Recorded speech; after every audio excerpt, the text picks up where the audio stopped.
Hello students. Let's talk about density. Density is the mass to volume ratio of a substance. Or another way of thinking about density is how compact that particular substance is. How much mass can I pack into a volume? Okay. The more mass I can pack into a given volume, the more dense that substance will be. So mathematically, density is expressed as D is equal to M divided by V, where D is the density, M is the mass, divided by the volume V. And the units we use to express density are grams per milliliter, which is typically used for liquids, or grams per centimeter cubed, which is typically used for solids. For gases, we use grams per liter. There are two factors that affect density. One is temperature. Typically, an increase in temperature leads to a decrease in the density. However, water is an exception to that. And pressure. Typically, if you increase the pressure, then you increase the density. Alright? Many substances can be identified by their density, because density is a physical property of matter. Various substances have different densities, so we can use it as a means of identifying a particular substance. For example, zinc has a density of 7.14 grams per centimeter cubed, whereas copper has a density of 8.92 grams per centimeter cubed. Water has a higher density in its liquid state than it does in its solid state, and so that's why ice tends to float in water, because ice has a lower density than liquid water.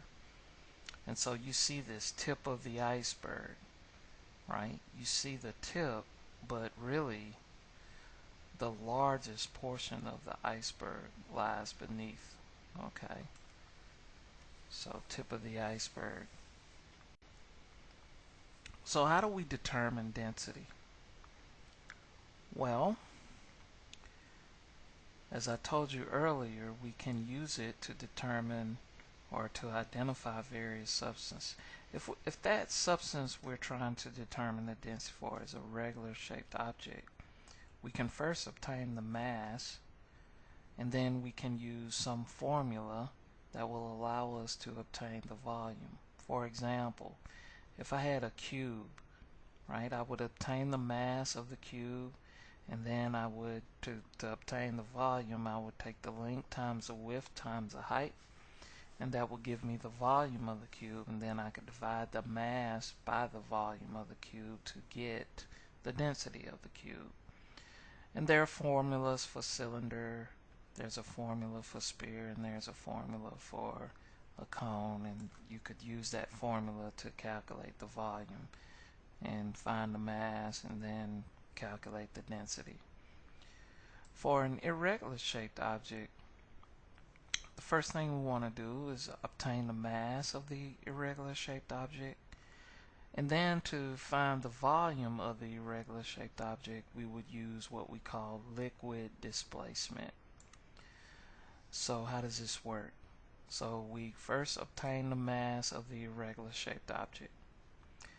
We could take something like a graduated cylinder that contains some water, and we put some amount of water in there, and we measure that volume. This is called a meniscus. Okay, and so when you read the graduated cylinder, you always read it in the middle of the meniscus to get a more accurate reading. Okay, so this would represent our initial volume. So then we place our irregular shaped object into the graduated cylinder, and we get a rise in the volume. Okay, and so this would represent our final volume. And so we get that reading, and we will subtract the final volume minus the initial volume, will give us the change in volume, or delta V. which really is equal to the volume of the irregular shaped object. Okay, and so then we would take the mass of the irregular shaped object and divide by the change in volume of the irregular shaped object, or the volume of, which is equal to the volume of the irregular shaped object, and that would give us the density.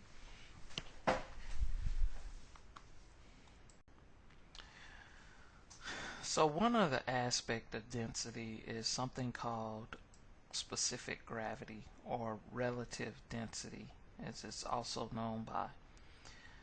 And that's the density of a substance divided by the density of water, which the density of water we take to be as 1.00 grams per milliliter. So if I have, for example, I want to know what the specific gravity of copper is, I would take the density of copper, which is 8.92 grams per centimeter cube, and I would divide that by the density of water, and that would give me a specific gravity for copper to be 8.92. Notice that specific gravity is dimensionless because the density units cancel out. When you divide the density of the substance by the density of water, the density units cancel out. Now, if the specific gravity of the substance is greater than 1, then that means that substance will sink in water. If it is less than 1, then that means that substance will float on top of water. So how is this used? Well, let's say we have a fire. Say we have a liquid, and that liquid is less dense than water, so its specific gravity is less than 1, so it floats on water.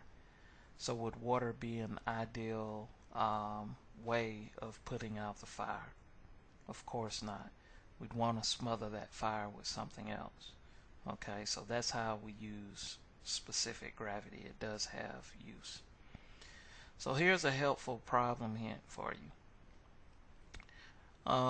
If you're given the specific gravity of a substance and you are asked to, say, calculate the volume or calculate the mass of the substance, you can easily get the density of the substance by just simply attaching density units to the specific gravity value.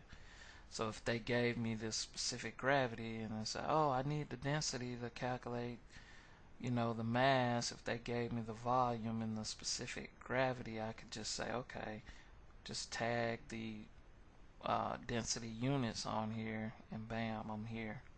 Okay, so I hope this video was helpful to you. I will post some more videos on some actual working of problems related to density, so be on the lookout for that. And as always, happy studies.